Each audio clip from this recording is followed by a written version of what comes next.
غریبوں کو بھی، جو مسلمان غریب ہیں تو ان کی مدد کرنے کا بھی حکم دیا. فرمایا کہ یہ مہینہ، اللہ کے رسول علیہ السلام فرماتے ہیں یہ مہینہ مواسات کا مہینہ ہے، غم خواری کا مہینہ ہے، کہ اپنے پڑوس میں، آزو بازو میں، آگے پیچھے میں، خاندان میں، رشتہ داروں میں جو جو عیالدار ہیں، بال بچے والے ہیں، غریب ہیں، ان کا خیال رکھو کہ ان کی مدد کرو، ان کو پیسہ دو. تم مالدار ہو تو ہر سال زکات ادا کرو. اور سب سے پہلے میرے آقا علیہ السلام نے فرمایا کہ سب سے پہلا حق اگر کسی کا بنتا ہے زکات کے اندر، تو میرے پیارے بھائیوں جو ذوی القربہ ہوتے ہیں، یعنی جن کا خونی رشتہ ہوتا ہے، علماء یہ فرماتے ہیں کہ جن کا خونی رشتہ ہے اور وہ غریب ہے، غیر سید ہے، تو سب سے پہلا حق اپنے قریبی رشتہ دار کو زکات دیا کرو، قریبی رشتہ دار کو. اور اس کے بعد اپنے پڑوسی کو زکات دیا کرو. پھر اس کے بعد جو بھی مسلمان غریب نظر آئے اس کی مدد کرو. تو غریب اگر رشتہ دار کی مدد کرتے ہیں تو اس کا دگنا ثواب ہے. ایک تو زکات ادا کرنے کا ثواب ہے، اور دوسرا ثواب یہ ہے کہ آپ نے صلہ رحمی کی ہے، اپنے رشتہ دار کے ساتھ اچھا برتاؤ کیا، صلہ رحمی کی ہے، اچھے انداز سے ان کے ساتھ پیش آئے، ان کا خیال رکھا. تو یہ خیال رکھنا، صلہ رحمی کرنا، یہ عمر میں اضافہ کرتا ہے. جو اپنے خاندان والوں کے ساتھ اچھائی سے پیش آتا ہے، ان کی مدد کرتا ہے، صلہ رحمی کرتا ہے، تو اللہ تعالیٰ اس کی عمر میں برکت عطا کرتا ہے، عمر اس کی دراز ہوتی ہے. اور اس کو اگر ہم زکات دیں گے تو دگنا ثواب ملے گا، ایک صلہ رحمی کرنے کا ثواب، ایک زکات ادا کرنے کا ثواب. اور پھر فرمایا کہ جو دینی مدارس ہوتے ہیں، علماء فرماتے ہیں کہ جہاں پر دینی مدارس میں بچے طلبہ حفظ قرآن اور درس نظامی پڑھتے ہیں، عالم کا کورس کرتے ہیں، دین کے لیے جو ہے وہ پڑھائی حاصل کر رہے ہیں، دین کا وہ کام کرنے کے لیے جو ہے علم دین حاصل کر رہے ہیں، قرآن حفظ کر رہے ہیں، تو میرے پیارے بھائیوں، تو جو مدرسوں میں بھی جو زکات لوگ دیتے ہیں تو اس کے بارے میں بھی یہ فرمایا گیا کہ ان کو بھی دگنا ثواب ملے گا. ایک یہ زکات ادا کرنے کا، دوسرا یہ کہ وہ جو بچے حفظ قرآن مکمل کریں گے اور اس کے بعد جب وہ قرآن پڑھیں گے، پڑھائیں گے، بچوں کو سکھائیں گے اور پھر تراویح پڑھائیں گے، تو جب وہ قرآن پڑھیں گے تو سبحان اللہ ان کی اس تربیت کے اندر، ان کی تعلیم و تربیت حاصل کرنے میں جن کے پیسے لگے تھے، اللہ تبارک و تعالیٰ سب کو اس کا ثواب عطا فرمائے گا. میرے پیارے بھائیوں، اللہ تبارک و تعالیٰ عز و جل نے یہ جو مبارک مہینہ ہمیں عطا فرمایا ہے، یہ اتنا عظیم الشان ہے کہ اللہ کے رسول صلی اللہ علیہ وسلم فرماتے ہیں کہ رمضان میں جو بندہ اللہ کی نعمت استعمال کرتا ہے، قیامت کے دن اس کا حساب نہیں ہوگا. آپ اگر روزانہ جو بھی کھاتے پیتے ہیں، لباس سے ویتن کرتے ہیں، اس کا حساب دینا پڑے گا قیامت کے دن کہ کیا کھایا، کیا پیا، اس کا حساب ہوگا. لیکن ماہ رمضان میں آپ کی جتنی بھی نعمتیں کھا لے، اچھی سے اچھی غذائیں کھا لے، اس کا حساب نہیں ہوگا میدان محشر میں. کہ بندہ جو بھی کھائے، جو بھی پی لے، جو بھی کپڑا سے ویتن کر لے، اس کا حساب نہیں ہوگا. اور دوسری چیزیں جو ہیں اس کا حساب ہوگا. ثم لتسألن يومئذ عن النعيم، اس دن تم سے نعمتوں کے بارے میں سوال کیا جائے گا. تو میرے پیارے بھائیوں، آقا علیہ السلام فرماتے ہیں کہ اگر میری امت کو یہ معلوم ہو کہ رمضان میں اللہ نے کیا رکھا ہے، تو میری امت یہ تمنا کرتی کاش سارا سال رمضان ہوتا، سارا سال رمضان ہوتا. کیونکہ رمضان میں مرنے والا قبر کے عذاب سے بچ جاتا ہے، رمضان میں مرنے والا محشر کے عذاب سے بچ جاتا ہے، رمضان میں مرنے والا جہنم سے بچ جاتا ہے، رمضان میں مرنے والا داخل جنت کر دیا جاتا ہے. جب رمضان میں کوئی کھائے پیے اس کا حساب نہیں، تو پھر یہ کیوں تمنا ہم نہیں کریں گے کہ سارا سال رمضان ہو. تو میرے پیارے بھائیوں، یہ جو مبارک مہینہ آنے والا ہے، اس ماہ کا ادب اور احترام، یہ رمضان یہ خاص اللہ تبارک و تعالیٰ عز و جل کا عظیم الشان تحفہ ہے. اور اس تحفے کی اگر ہم قدر نہ کریں تو پھر اس سے بڑی بری بات اور کیا ہو سکتی ہے کہ مولا علی کا دور ہے.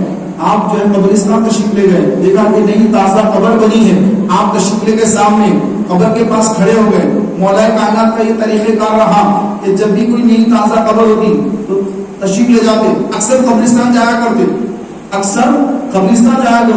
تو جب دیکھا کہ نئی تازہ قبر بنی ہے، قبر کے سامنے تشریف لے گئے، اللہ کی بارگاہ میں دعا کی کہ اے اللہ اس قبر کے حالات مجھ پر ظاہر کر دے کہ اس قبر میں کیا ہو رہا ہے، کیونکہ ابھی بھی قبر بنی ہے. تو مولا علی کی دعا قبول ہوئی اور اللہ تعالیٰ نے اس قبر کے جتنے حجابات تھے، پردے تھے، اٹھا لیے. تو ایک منظر نظر آیا. کیا منظر ہے کہ مردہ جو ہے وہ آگ کی لپیٹ میں ہے، آگ کی لپیٹ میں ہے. قبر جہنم کا گڑھا بنی ہوئی ہے، آگ دہک رہی ہے اور مردہ اس میں جو ہے آگ میں جل رہا ہے، آگ میں جل رہا ہے، چیخیں مار کے رو رہا ہے. تو پیارے بھائیوں، وہ منظر مولا علی نے دیکھا تو آپ کا دل بھر آیا.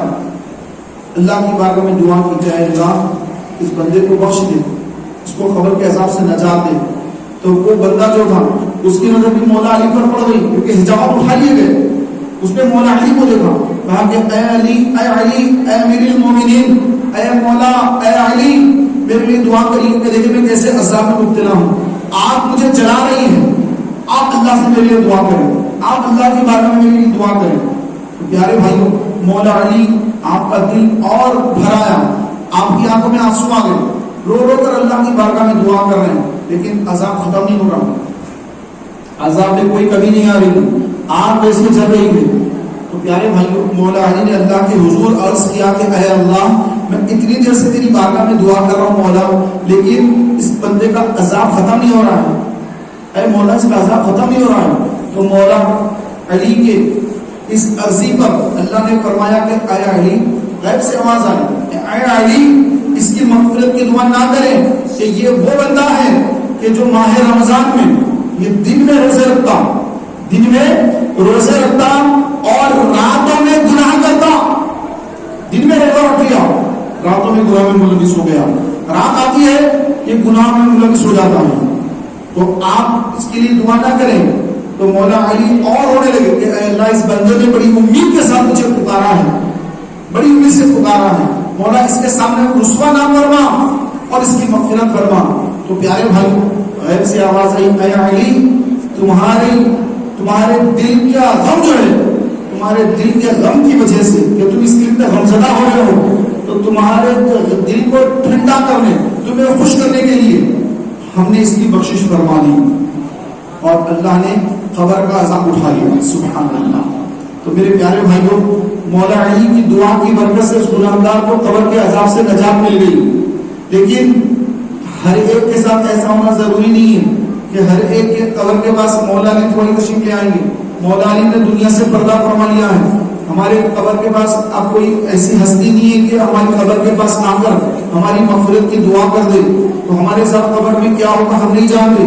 تو ماہ رمضان میں جو لوگ دن میں روزہ رکھ کر راتوں میں گناہگاری کے کاموں میں مبتلا ہو جاتے ہیں، نعوذ باللہ راتوں میں جا کر حرام کاری میں مبتلا ہوتے ہیں، بازار میں جا کر بدنگاہیاں کرتے ہیں، اپنی آنکھوں کی حفاظت نہیں کرتے، دن میں روزہ رکھتے ہیں، رات میں اپنے موبائل پر ننگی گندی تصویریں ویڈیوز وغیرہ دیکھتے ہیں، اور ماہ رمضان کے اندر بھی معاذ اللہ کے ایسے بدنصیب ہیں جو معاذ اللہ کہ جا کر شرابیں پیتے ہیں.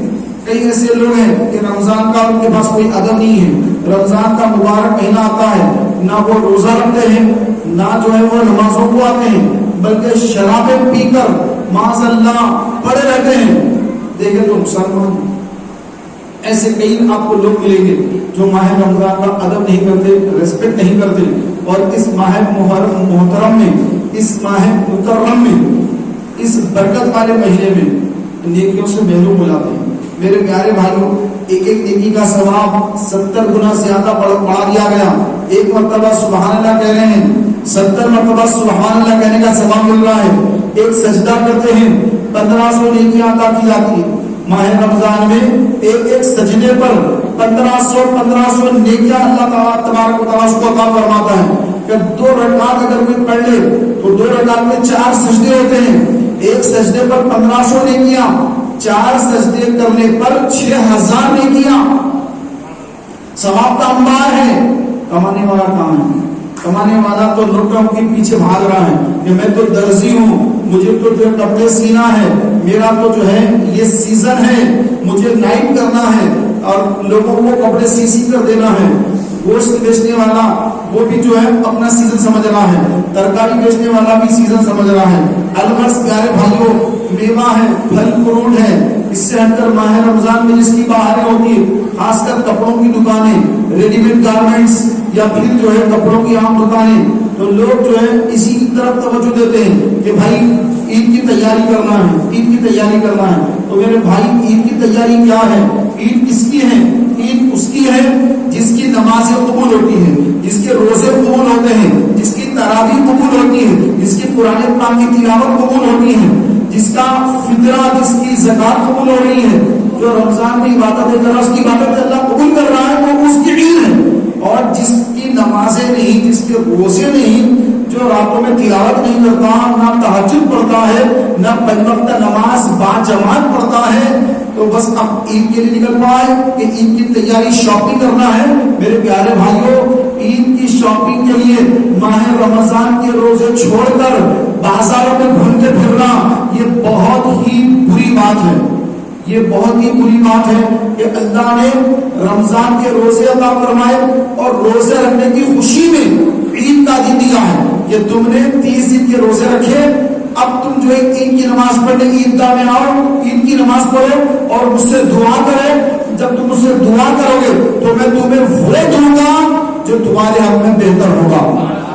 ہمیں تو نہیں معلوم کہ ہمارے حق میں کیا بہتر ہوتا ہے.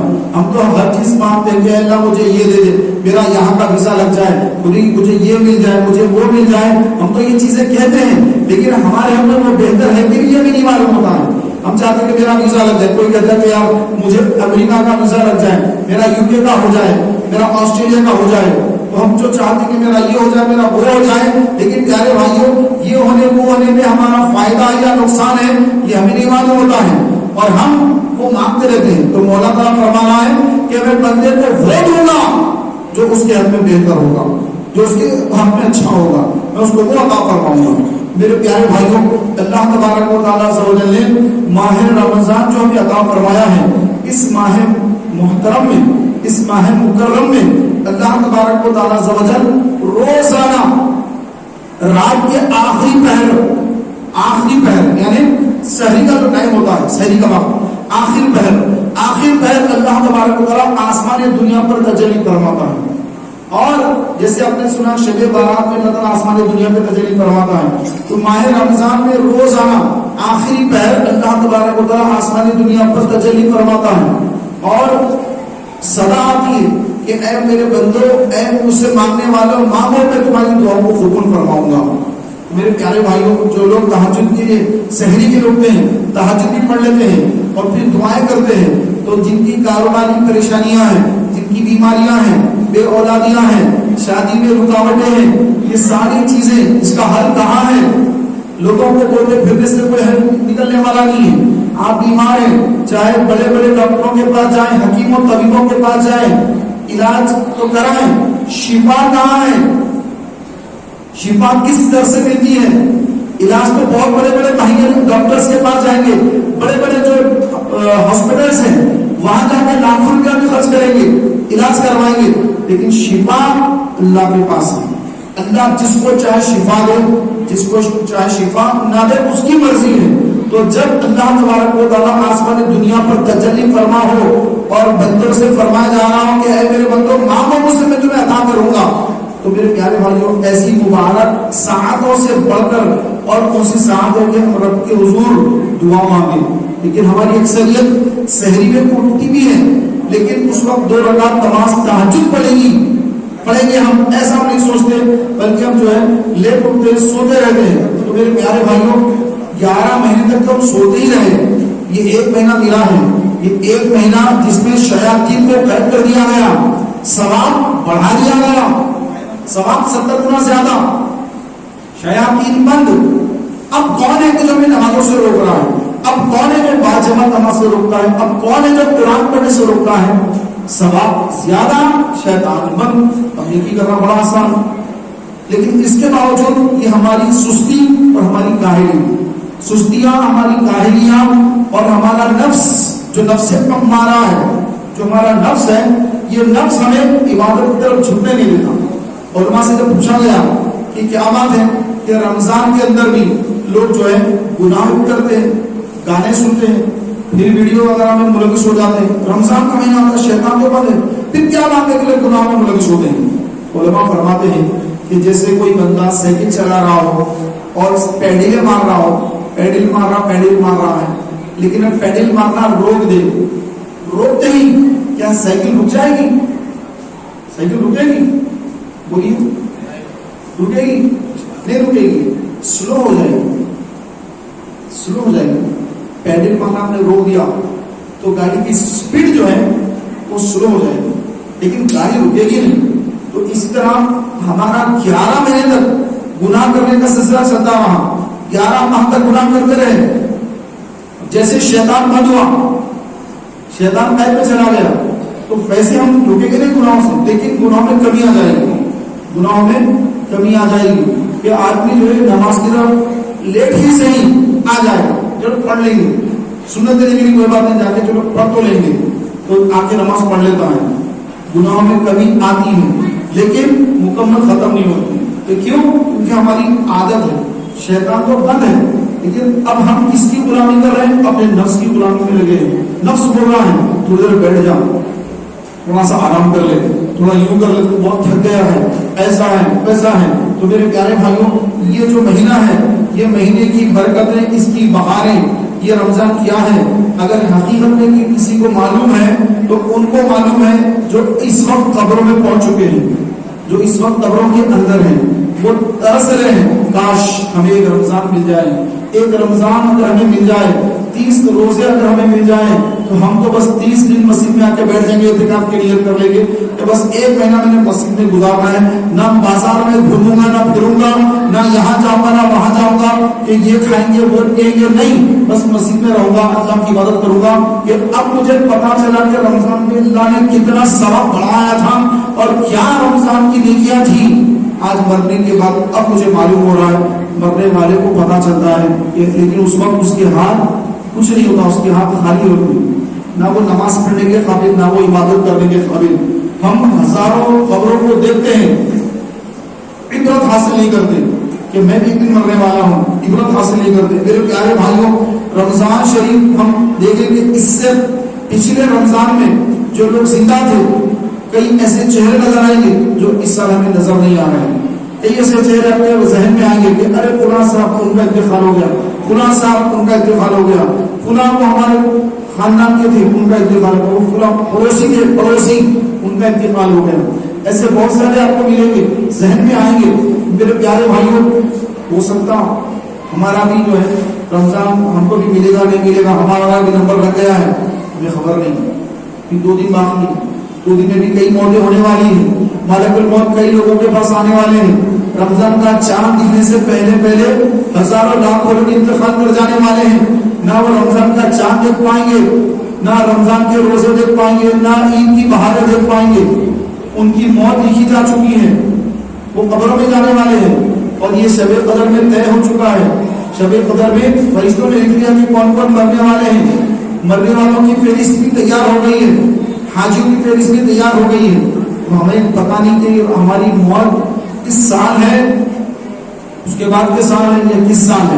کیونکہ ایسا نہیں ہے کہ ہم یہ سمجھ رہے ہیں کہ بھائی میری تو بڑی ذمہ داریاں گھر کی، میرے تو چھوٹے چھوٹے بچے ہیں اور میں تو بڑا غریب آدمی ہوں، اگر میں مر جاؤں گا تو میرے بچوں کا کیا ہوگا، مجھے تو موت نہیں آ سکتی. ایسا ہم ذہن میں سوچتے ہیں. لیکن ہم دیکھتے ہیں کہ کئی ایسے گھر ہیں، کئی ایسے خاندان میں نظر آئے یہ لوگ آپ کو کہ جن کے بچے چھوٹے چھوٹے. ہمارے گھر کے پاس میں ایک گھر تھا جن کی 8 بیٹیاں تھیں، 8 بچیاں، ایک بھی بیٹا نہیں. 8 بیٹیاں تھیں ان کی، چھوٹی چھوٹی بچیاں تھیں پوری.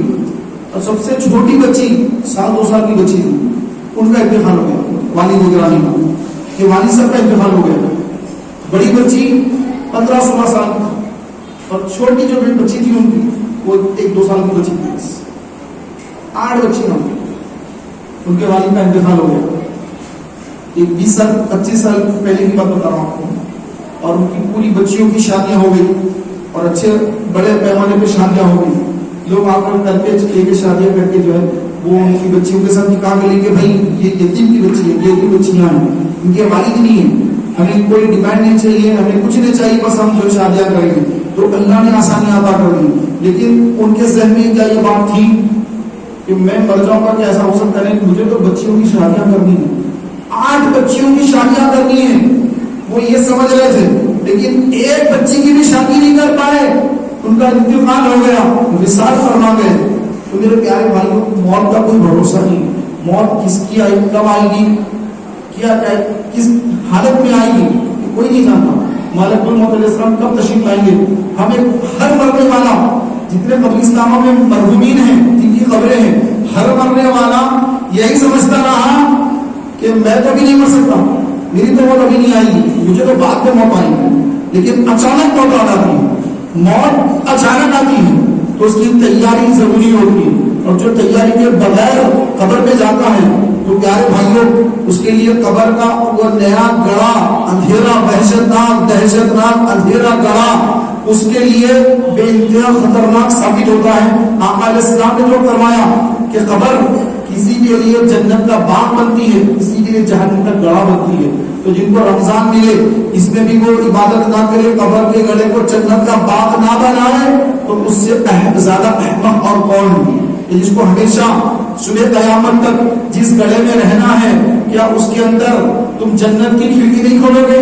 گھر میں تم جو ہے فین لگاتے ہو، کولر لگاتے ہو، اور اگر پیسہ ہو تو اے سی بھی لگا لیتے ہو، بہت کچھ کرتے ہو کہ مجھے ٹھنڈک چاہیے، بڑی گرمی ہو رہی ہے، فین چاہیے، کولر چاہیے. تو قبر کے اندر کیا وہاں پر جنت کی ٹھنڈی ہوا کے لیے جنت کی کھڑکی نہیں چاہیے؟ چاہیے. تو جنت کی کھڑکی لگوانا ہے تو کیا کرنا ہوگا؟ یہاں اے سی لگانا ہے تو پیسے کمانا پڑتا ہے، کولر خریدنا ہے تو پیسے کمانا پڑتا ہے. تو میرے پیارے بھائیوں قبر میں جنت کی کھڑکی لگانا ہے، کھڑکی کھولنا ہے تو پھر ماہ رمضان جیسے مبارک مہینے میں روزے رکھنا ہوگا، نمازوں کی پابندی کرنی ہوگی، آنکھوں کی حفاظت کرنی ہوگی، غیبتوں سے بچنا ہوگا. آج ہم دیکھتے ہیں کہ ماہ رمضان میں بھی لوگ غیبتوں میں مبتلا رہتے ہیں. حضور اسلام کی بارگاہ میں صحابہ حاضر تھے. آقا علیہ السلام نے فرمایا کہ اے میرے صحابہ تم اس وقت تک افطار مت کرنا جب تک کہ مجھ سے اجازت نہ لے لو. جب میں اجازت دوں تو افطار کرنا، اس سے پہلے افطار مت کرنا. تو صحابہ نے کیا بے شک آپ کے حکم کے بعد ہی ہم افطار کریں گے. یہاں تک افطار کا وقت ہو گیا. اب افطار کا وقت ہو گیا، صحابہ ایک ساتھ حضور کی خدمت میں حاضر ہوتے، عرض کرتے یا رسول اللہ کیا میں افطار کر لوں؟ افطار کا وقت ہو گیا ہے، کیا میں افطار کر لوں آقا؟ آقا فرماتے ہیں تم افطار کر لو. پھر دوسرے صحابی آ کے پوچھتے یا رسول اللہ کیا میں بھی افطار کر لوں؟ آقا فرماتے ہیں تم افطار کر لو. اس طرح صحابہ آتے گئے، حضور کی خدمت میں حاضر ہوتے گئے، اجازت مانگتے رہے، آقا اجازت دیتے رہے. یہاں تک کہ ایک صحابی آئے، عرض کی آقا میری 2 بیٹیاں ہیں اور وہ یہاں آنے سے شرماتی ہیں، تو وہ آپ سے اجازت مانگ رہی ہے کہ کیا وہ بھی افطار کر لے؟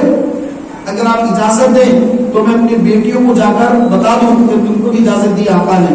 تو کیا حکم ہے میرے آقا صلی اللہ علیہ وسلم؟ تو میرے آقا اسلام نے کیا فرمایا کہ تمہاری بیٹیوں نے روزہ رکھا کر وہ تو دن بھر گوشت کھاتی رہی، دن بھر وہ تو گوشت کھاتی رہی، روزہ رکھا ہی کب؟ تو ان کے والد نے کہا، صحابی نے عرض کی یا رسول اللہ وہ تو دن بھر بھوکی تھی، دن بھر بھوکی رہی، پیاسی رہی، انہیں تو کچھ بھی نہیں کھایا یا رسول اللہ. تو میرے آقا علیہ السلام نے فرمایا کہ وہ لوگ 2 بہنیں دوسری مسلمان عورتوں کی غیبتیں کرتی رہی، دن بھر غیبتیں کرتی رہی. کیونکہ حدیث پاک ہے نا کہ غیبت کرنا اپنے مردار بھائی کا گوشت کھانے کے برابر ہے، مردار بھائی کا گوشت کھانے کے برابر ہے. تو وہ لوگ کیا افطار کریں؟ آقا فرمانے والے کیا افطار کریں گی؟ وہ تو دن بھر لوگوں کا گوشت کھاتی رہی. تو میرے پیارے بھائیوں روزے کی حالت میں اگر کوئی مسلمان اپنے دوسرے مسلمان بھائی کی برائی کرے، غیبت بیان کرے تو وہ گویا ایسا ہے، آقا علیہ السلام نے فرمایا کہ وہ تو دن بھر گوشت کھاتی رہی. تو یہ غیبت کرنا حالت روزہ میں، روزے کی جو روحانیت ہے، روزے سے آدمی کے اندر جو تقویٰ پیدا ہوتا ہے اس تقوی کو یہ غیبت پیدا ہونے نہیں دیتی، تقویٰ پیدا ہونے نہیں دیتی. آدمی کے اندر ایک اللہ کا خوف پیدا ہونا جو ہوتا ہے تو یہ چغلی، یہ غیبت، یہ جھوٹ، یہ ایسی گناہوں کی بیماریاں ہیں کہ یہ روحانی طور پر آدمی کو صحت مند ہونے نہیں دیتی. آدمی ہمیشہ گناہوں کا مرض ہمیشہ اس کو لگا ہوتا ہے کیونکہ وہ گناہوں میں مبتلا ہے. تو اس کی روح جو ہے وہ بالکل کمزور ہوتی جا رہی ہے، اس کا نفس جو ہے موٹا ہو رہا ہے. نفس موٹا ہو رہا ہے، روحانیت کمزور ہو رہی ہے، کیوں؟ گناہوں کے سبب۔ تو میرے پیارے محترم بھائیوں، رمضان کا جب مبارک مہینہ آئے تو آدمی جو ہے، جو روزہ رکھتا ہے، تو یہ روزہ صرف کھانے پینے سے اور جماع سے رکنے کا نام روزہ نہیں ہے۔ صحیح، یہ تو ظاہری روزہ تو ہے، لیکن حقیقی روزہ کب ہے؟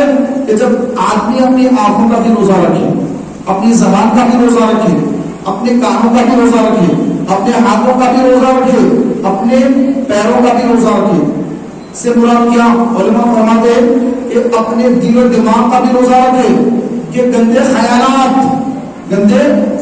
دل و دماغ میں نہ آئے، آنکھوں سے بدنگاہیاں نہ ہو، زبان سے کسی مسلمان کی دل آزاری بڑی گفتگو نہ ہو، غیبت نہ ہو، جھوٹ نہ ہو، چغلی زبان سے نہ کہا جائے، اور کانوں کا روزہ کہ کان سے آدمی گانے وغیرہ نہ سنے، غیبتیں نہ سنے، چغلی نہ سنے، اور کانوں کی حفاظت کرے، ہاتھ سے کسی پر ظلم نہ کرے، اپنے سے کمزور پر ہاتھ نہ اٹھائے، اپنے ہاتھوں کو حرام سے روکے۔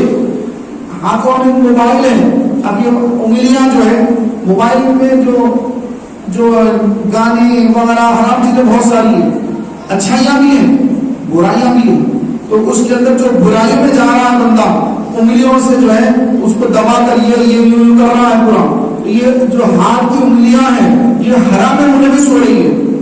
تو میرے پیارے بھائیوں، تو ان تمام چیزوں سے ماہ رمضان میں اگر بچیں گے تو روزے کی روحانیت نصیب ہوگی، اور ان چیزوں سے نہیں بچیں گے اور پھر معاذ اللہ وہی سلسلہ رہے گا، گناہوں کا سلسلہ۔ تو روزہ تو رکھ لیا، اب پھر رات میں فری ہو گئے، تراویح وغیرہ بھی لے جا رہے ہیں، آج تو ایسے ہوتے ہیں کہ وہ جو ایسے روزہ رکھتے ہیں اور رات میں عشاء کی نماز نہیں پڑھتے، بعض ایسے کہ عشاء پڑھ کر تراویح چھوڑ کے چلے جاتے ہیں۔ عشاء میں دیکھیں گے 4 صفحے ہیں، تراویح میں دیکھیں گے 1 صفحہ، ارے بھائی باقی کہاں گئے؟ گھر کو چلے گئے، ہوٹل میں بیٹھے ہیں، دوست احباب کے ساتھ بیٹھے ہیں، اور یہاں پہ تراویح پڑھنے والے چند حضرات ہیں۔ تو یہ پیارے بھائیوں بے انتہا غلط ہے کہ اللہ تبارک و تعالیٰ سے وجل نے محبوب کو جو یہ سنت عطا فرمائی ہے تراویح ادا کرنا، یہ میرے آپ لوگوں کو بہت محبوب ہے۔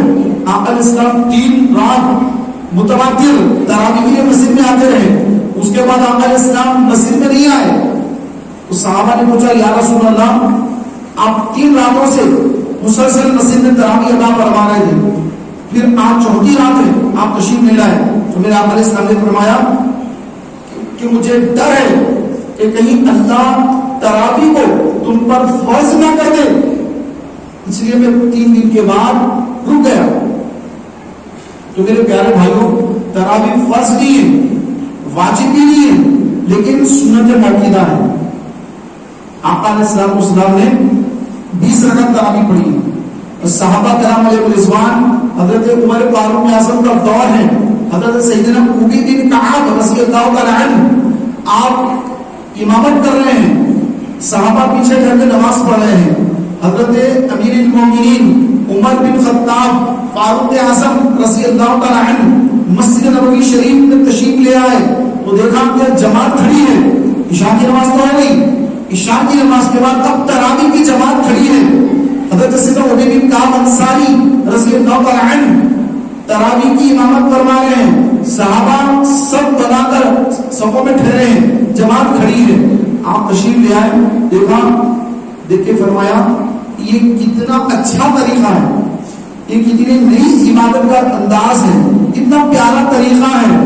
پھر حضرت عمر بن خطاب امیر المومنین فاروق اعظم نے اس وقت سے صحابہ سے مشورہ فرما کر نماز تراویح کا مسجدوں میں اہتمام کر دیا، اور مدینے میں مکے میں فاروق اعظم کے دور سے آج تک 20 رکعت تراویح ہو رہی، پوری دنیا میں 20 رکعت تراویح ہو رہی، لیکن چند ایسے گمراہ لوگ نکل چکے ہیں جن کے بارے میں آپ نے پہلے بتا دیا کہ میری امت کے کچھ ایسے لڑکے نکلیں گے امت کے اندر کہ جو حدیثوں کی باتیں کریں گے، لیکن وہ دین سے ایسے نکل جائیں گے جیسے کمان سے تیر نکل جاتا ہے، شکار نکل جاتا ہے، اس طرح دین سے نکل جائیں گے۔ قرآن پڑھیں گے قرآن حلق کے نیچے نہیں اترے گا. تو ان کی نشانیاں بتائی گئی. تو میرے پیارے بھائیوں ایسے لوگ آج بہت زیادہ پھیلے ہوئے ہیں جو افطار کا وقت شروع ہونے سے پہلے ہی اپنی اپنی عبادت گاہوں میں سائرن بجا دیتے ہیں اور اہل سنت سنی مسلمان پریشان ہو جاتے ہیں کہ ارے اتنی جلدی سائرن بج گیا. تو جو معلومات جن کو نہ ہو وہ تو افطار کر لیتے ہیں, ارے سائرن بجنا نہ ہوئی تو لوگ پانی پی لیں گے, کھجور کھا لیں گے, افطار کر لیں گے. لیکن جن کو معلومات ہوتی ہے, جو دین سے وابستہ رہتے ہیں, جو اجتماع میں شرکت کرتے ہیں, جو علماء سے رابطے میں رہتے ہیں, جو دینی ماحول سے قریب رہتے ہیں, تو ان کو پتہ چل جاتا ہے کہ ابھی تو وقت نہیں ہوا ہے, یقیناً یہ بدعقیدوں کی طرف سے سائرن بج رہے ہیں, یہ اہل سنت و جماعت کی مساجد کے سائرن نہیں ہوتے, تو وہ تو اپنے روزوں کی حفاظت کرتے ہیں. لیکن جو لوگ ان کے سیرونوں پر روزہ افطار کر لیتے ہیں, ان کے روزے برباد ہو جاتے ہیں, تو اب آپ یہ نہیں کہیں گے کہ بھائی وہ فلاں مؤذن صاحب نے غلطی سے بجا دیا, میں تو مجبور تھا, مجھے تو نہیں معلوم تھا. تو جو بھی گناہ ہے وہ ان کو ہوگا. تو آپ ایسا نہ سمجھیں, علماء فرماتے ہیں گناہ گار تو وہ ہے ہی پہلے سے, وہ تو ہے ہی بدعقیدہ, وہ تو بدعقیدہ ہی ہے. آپ جو روزے کی حفاظت نہیں کر رہے ہیں اور روزہ آپ کا جو ٹوٹ رہا ہے اس کے ذمہ دار آپ ہیں. آپ کو دوبارہ ایک روزہ قضا کرنا پڑے گا, ایک روزہ آپ کو قضا کرنا پڑے گا. غلطی آپ کی ہے. آپ کا کام تھا کہ آپ نظام الاوقات اپنے پاس رکھتے. آج کل وہ موبائل کے اندر انٹرنیٹ کے ذریعے غروب آفتاب کب ہے یہ معلوم بآسانی معلوم ہو جاتا ہے. جیسے غروب آفتاب ہو جائے, سورج ڈوب جائے, افطار کرنے کا حکم دیا گیا. آپ علیہ السلام نے فرمایا کہ جب تک میری امت افطار میں جلدی کرے گی فتنوں سے محفوظ رہے گی. ایک فرقہ ہے رافضیوں کا, ایک فرقہ ہے رافضیوں کا, شیعوں کا. تو وہ لوگ جو ہے افطار دیر سے کرتے ہیں. ہم سنی افطار کا وقت ہو افطار کر لیتے ہیں, جیسے افطار کا وقت ہوگا ایک دو منٹ میں افطار کر لیتے ہیں. لیکن رافضی لوگ ہوتے ہیں, یہ لوگ پہلے مغرب کی نماز پڑھتے ہیں, اس کے بعد افطار کرتے ہیں, جس سے آقا نے روکا, آقا نے منع کیا. لیکن یہ گمراہ لوگ یہ مغرب کی نماز پڑھنے کے بعد جو ہے افطار کرتے ہیں. ویسے تو نہ ان کی نمازیں ہیں, نہ ان کے روزے ہیں, لیکن یہ اپنے آپ کو جو دعویٰ کرتے ہیں کہ ہم فلاں ہیں, لیکن ان کے اعمال کی حدیثوں کے خلاف, ان کے عقیدے بھی قرآن و حدیث کے خلاف. تو میرے پیارے بھائیوں آقا علیہ السلام نے کیا فرمایا کہ جب تک میری امت افطار میں جلدی کرتی رہے گی امن میں رہے گی. تو افطار میں جلدی کرنے کا مطلب یہ نہیں کہ وقت سے پہلے افطار کر لے, روزہ نہیں ہوگا. افطار میں جلدی کرنے سے مطلب یہ مراد یہ ہے کہ جب افطار کا وقت ہو جائے, اب افطار کا وقت ہونے کے بعد 2-4 منٹ احتیاطی طور پر آدمی دعا وغیرہ میں مشغول رہے. 2-4 منٹ گزرنے جب کسی کی گھڑی آگے پیچھے ہوگی یا کوئی مسئلہ ہوگا تو 2-4 منٹ اور انتظار کر لے وقت ہونے کے بعد, اس کے بعد افطار کرے. اور الحمدللہ اہل سنت و جماعت کی مساجد میں افطار کا وقت جب شروع ہوتا ہے اس کے 4-5 منٹ کے بعد ہی سائرن بجتے ہیں, اس کے بعد ہی بجتے ہیں سائرن 4-5 منٹ کے بعد, تاکہ کسی کا روزہ برباد نہ ہو. تو میرے پیارے بھائیوں سحری بھی بعض لوگ کیا کرتے ہیں, سحری کے اندر جب اذان فجر ہوتی ہے جب تک کھاتے پیتے رہتے ہیں. جب ان کو کہا جاتا ہے کہ بھائی اب تک کھانا نہیں ہے, سحری کا ٹائم تو ختم ہو گیا ہے, اب تک کیوں کھا رہے ہیں آپ, تو کہتے ہیں کہ ہم سعودی میں تھے تو وہاں پہ تو ویسے کرتے تھے, اذان تک کھاتے تھے. تو میرے پیارے بھائیوں سحری کا وقت جو ختم ہوتا ہے وہ اذان فجر پر ختم نہیں ہوتا ہے. اذان فجر تو ہوتی ہے نماز فجر کی دعوت کے لیے. اذان فجر کی نماز کی دعوت ہے, تو فجر کا وقت شروع ہونے کے بعد اذان ہوتی ہے. اور فجر کا وقت شروع کب ہوتا ہے جب سحری کا ٹائم ختم ہوتا ہے. سحری کا وقت ختم ہوا, فجر کا ٹائم شروع ہو. چھوٹی سی بات ہم دیکھ رہے ہیں, ظہر کا ٹائم ہے, جیسے ظہر کا ٹائم ختم ہوا عصر کا ٹائم شروع, عصر کا ٹائم ختم ہوا مغرب کا ٹائم شروع, مغرب کا وقت ختم ہوا عشاء کا وقت شروع, عشاء کا وقت ختم فجر کا وقت شروع. تو جب تک عشاء کا وقت ہے جب تک سحری کا وقت ہے, تو 5-10 منٹ کی احتیاط کر لیں. اب انٹرنیٹ پہ دیکھ لیں کہ کیا وقت پر جو ہے سحری ختم کرنا ہے, اس سے 10 منٹ پہلے ہی آپ جو اپنی سحری بند کر دیں. اور یاد رکھیں روزے میں نیت کا ہونا یہ ضروری ہے. نیت کہ آپ جو ہے کس روزے کی نیت کر رہے ہیں. تو سحری کھانا خود نیت ہے. اگر آپ سحری کر رہے ہیں تو سحری کھا لینا ہی نیت ہو جاتی ہے. کیونکہ آپ لوگ کی کون بندہ کیوں نہیں کھاتا 4 بجے 5 بجے 4 بجے رات تو کھا رہا ہے, سحری کھا رہا ہے, کیا مطلب ان کا روزہ رکھوں گا. تو زبان سے بھی نیت کر لے, دل میں بھی نیت کرے کہ میں کل کا ماہ رمضان کا فرض روزے کی نیت کر رہا ہوں. نویت ان اصوم غدا للہ تعالی من صوم فرض رمضان, کہ میں رمضان کے فرض روزے کی نیت کر رہا ہوں. تو یہ نیت رات میں کر لے بہت اچھا, یا پھر سحری کے وقت نیت کر لے ماشاءاللہ بہت اچھا. تو سحری کے وقت جو ہے لازمی طور پہ نیت کرنا چاہیے. بغیر نیت کے روزہ نہیں ہوتا ہے. سحری کے لیے جب سحری کرتے وہ بھی نیت کی ہوتی ہے, تو روزے کی نیت کرنا یہ ضروری ہوتا ہے. تو میرے پیارے محترم بھائیوں, جب ہم سحری کرتے ہیں تو آقا اسلام نے سحری کے بارے میں بھی ارشاد فرمایا کہ صحابہ کو فرمایا کہ اے صحابہ آؤ سحری کھا لو, یہ برکت والا کھانا ہے. یہ کھانا کیا ہے؟ برکت والا کھانا ہے. تو سحری کھانا یہ بابرکت ہے, اس میں اللہ نے برکت رکھی ہے, اور دن میں روزہ رکھنے کی انسان کو قوت ملتی ہے سحری کھانے سے. تو فرمایا کہ چند لقمے سحری میں کافی ہے. تو بعض لوگ ڈٹ کے کھاتے ہیں, پھر فجر کی نماز میں جو ان کو بڑی تکلیفیں ہوتی ہیں, پیٹ میں جو ہے گڑبڑ شروع ہو جاتی ہے, زیادہ پانی پی لیتے ہیں.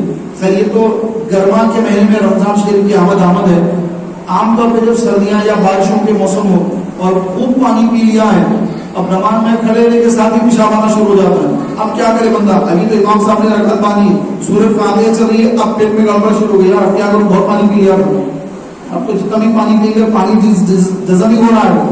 ابھی تو جو یورین پاس ہی نہیں ہو رہا کہ اتنی زیادہ گرمی ہو گئی ہے, پھیلی بھی گرمی کہ بس پانی پیتے جائیں, بس پانی پیتے چلے جائیں. لیکن پیارے بھائیوں یاد رکھیں کہ زیادہ کھانا, بہت زیادہ کھا لینا, تو یہ کھانا آپ کتنا بھی زیادہ کھائیں گے افطار تک تو آپ کے پیٹ میں رہے گا نہیں. چاہے آپ اتنا کھائیں گے اتنا کھائیں, 2 3 4 گھنٹے 4 5 گھنٹے میں آپ کا کھانا جو ہے وہ پورا پیٹ جو ہے وہ بتا دے گا کہ اب پھر دوبارہ بھوک لگ رہی ہے, 4 5 گھنٹے پھر بھوک لگے گی. تو ایسا نہیں کہ افطار تک جو ہے زیادہ کھائیں گے تو افطار تک چلے گا.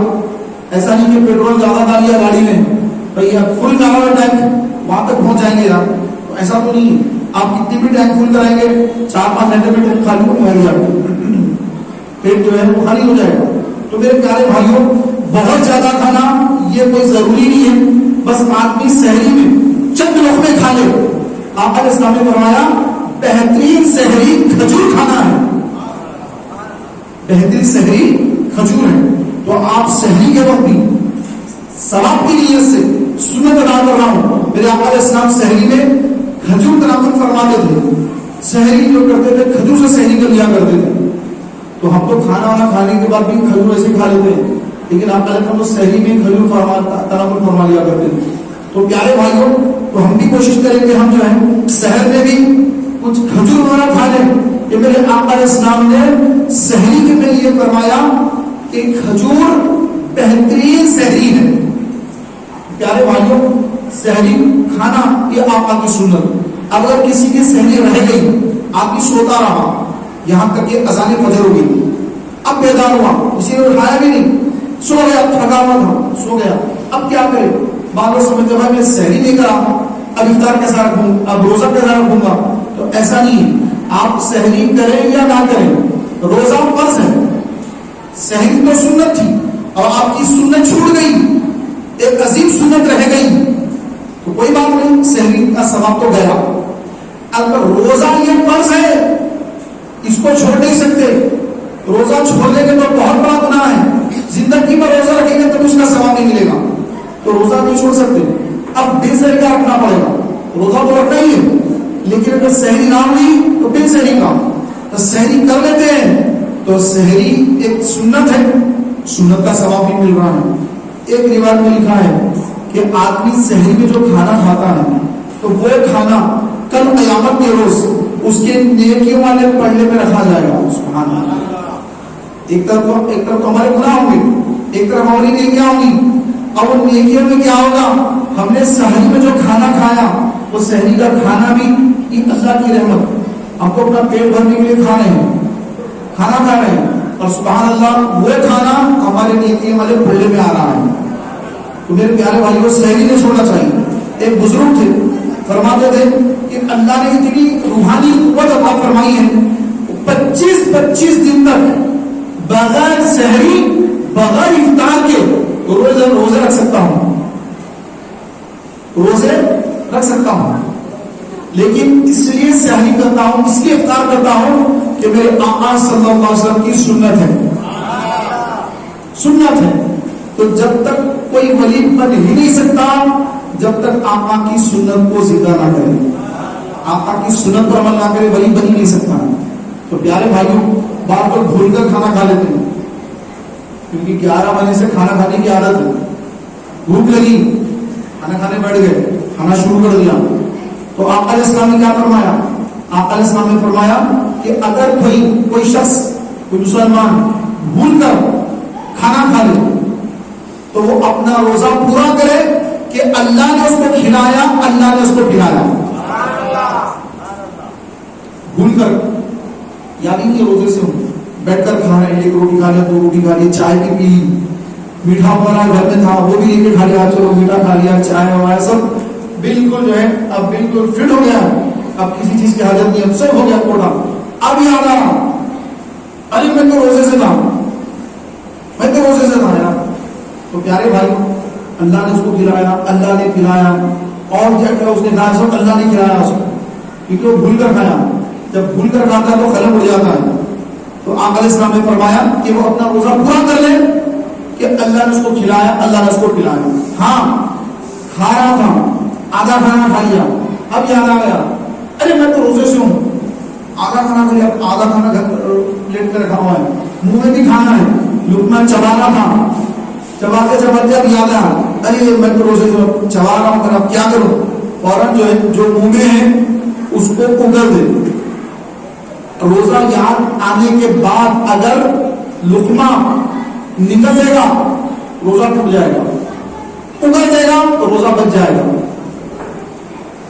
کھانا اگل دے، ارے میں تو روزے سے ہوں، کھانا نکال کے ڈال دے نہیں کہ میں نہیں کھاؤں گا، کلی کر دے، چاول وغیرہ جو ہے روٹی وغیرہ کھانے تو کچھ حلق بھی نہ اتر جائے، کوئی ریشے حلق بھی نہ اتر جائے، فوراً کھانا اگل دے، ہاتھ دھو لے سیدھا، پانی وغیرہ کچھ نہ پیے، جو بھی کنڈیشن ہے جو بھی کھا لیا اللہ نے تو نہیں کھلا دیا، کھا لیا، اب یاد آیا اب اگر کھائے گا پیے گا روزہ جاتا رہے گا۔ تو پیارے محترم بھائیوں، پانی کا بھی ایسے ہی، پانی پی رہا تھا، آدھا پانی پینے کا لگ یاد آیا، فوراً گلاس ہٹا دی، کلی کر دیا، ارے میں تو روزے سے تھا، روزہ بچ گیا۔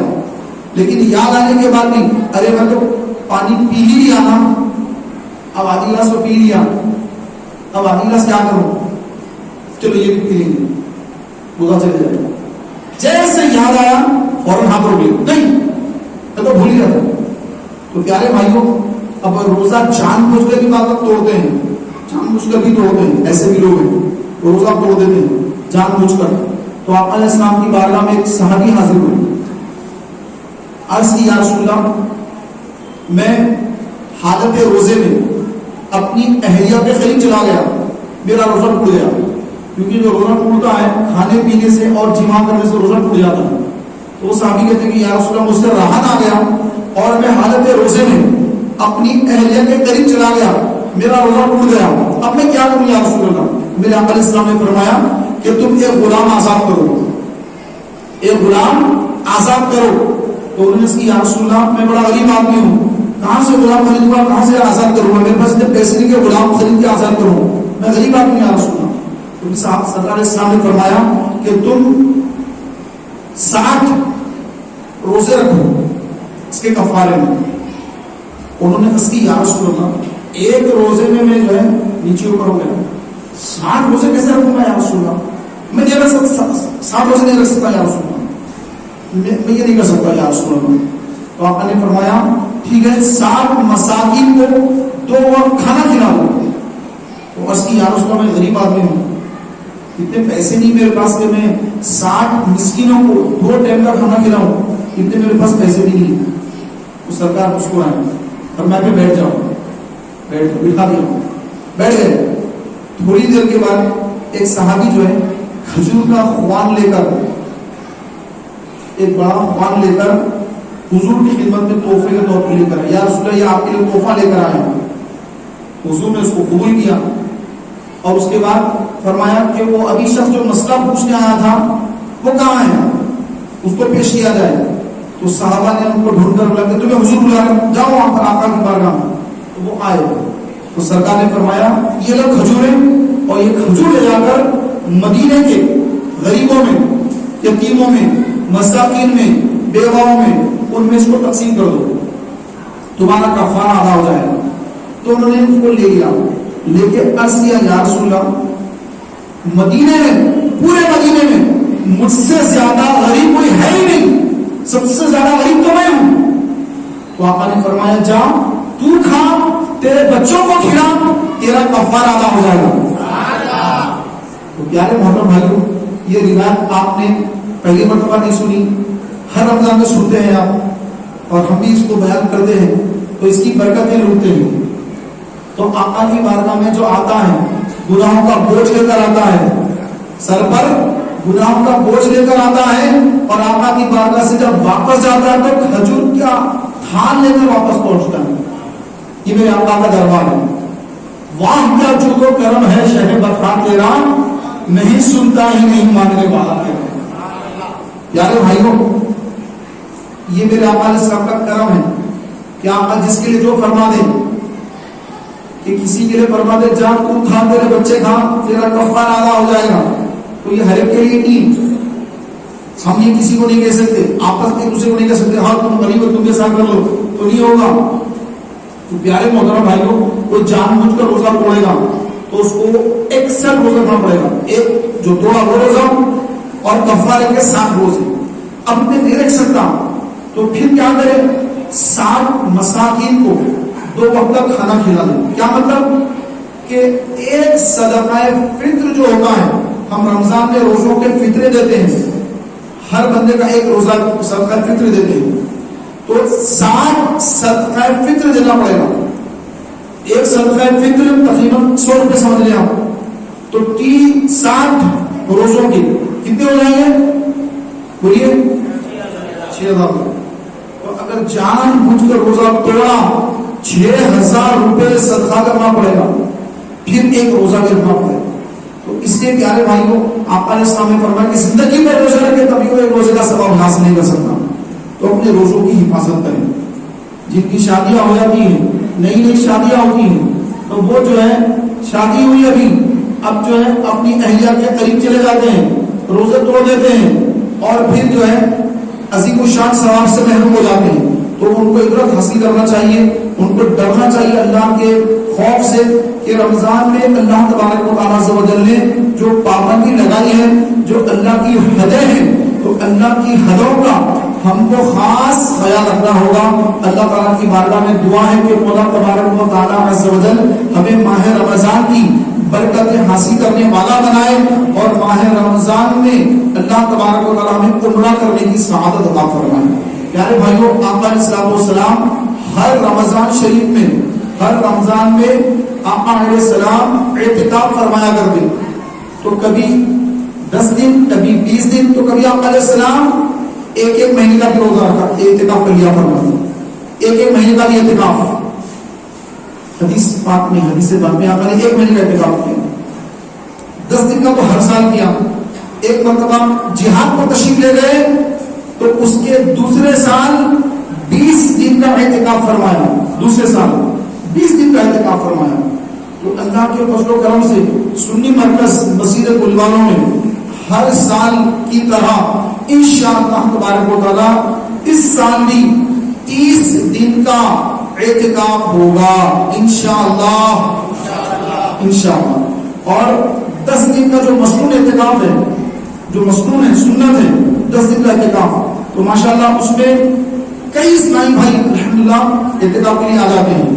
20 رمضان کو سورج ڈوبنے سے پہلے عصر کے وقت پر, یا عصر یہیں پر آ کے پڑھ لیتے ہیں کہ بھائی ہم پہلے چلے جائیں گے. تو 20 رمضان کو عصر کی نماز سنی مرکز میں ادا فرما کر